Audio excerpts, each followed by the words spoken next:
আমার বাড়ির পাশে রিসেন্ট একটা রেস্টুরেন্ট খুলেছে। রেস্টুরেন্টটার নাম হাংলাথেরিয়াম। এই রেস্টুরেন্টটা নাকি কলকাতাতেও আছে।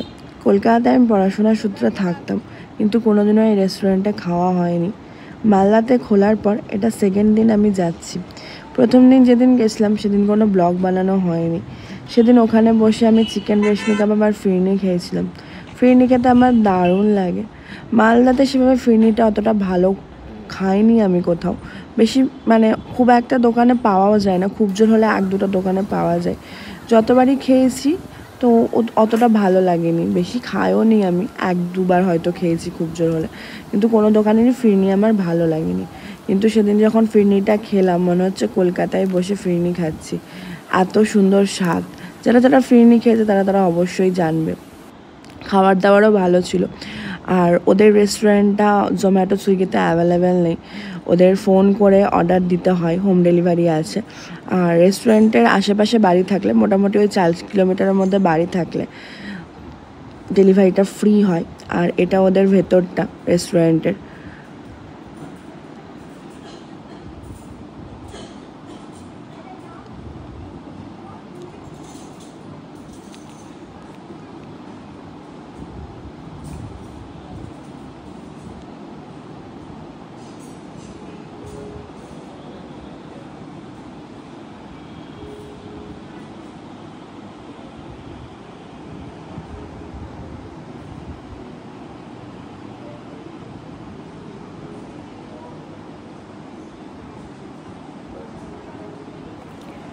সেদিন আমি আর বুনুই গেছিলাম দুপুরের খাবারটা আনতে, বাড়িতে বসে সবাই মিলে খাবো বলে।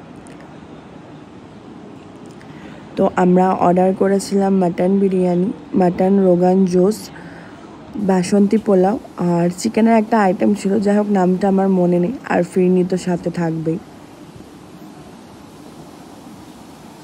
আর ওখানে বসে আমি আর বুনু একটাই শাহী টুকরা অর্ডার করেছিলাম। শাহী টুকরোটা খেতেও খুব সুন্দর।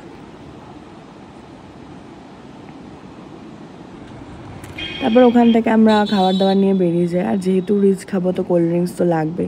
আর সেদিন রাস্তায় এত গরম পড়েছিল আর এত রোদ হয়েছিল, রাস্তাতে খুব কম লোকজন ছিল। আর এই যে খাবার দাবার, আর এই যে এটা হলো মাটন রোগান জোস, খাবারগুলো ভালোই করেছিল। আর এই যেখানে আমি প্লেট সাজিয়ে বসে গেছি। আরেকবার মেনুটা বলে দিই, বাসন্তী পোলাও, মাটন বিরিয়ানি, চিকেনের আইটেমটা মনে নেই আমার নামটা, মাটন রোগান জোস আর ফিরনি আর সাথে কোল্ড ড্রিঙ্কস।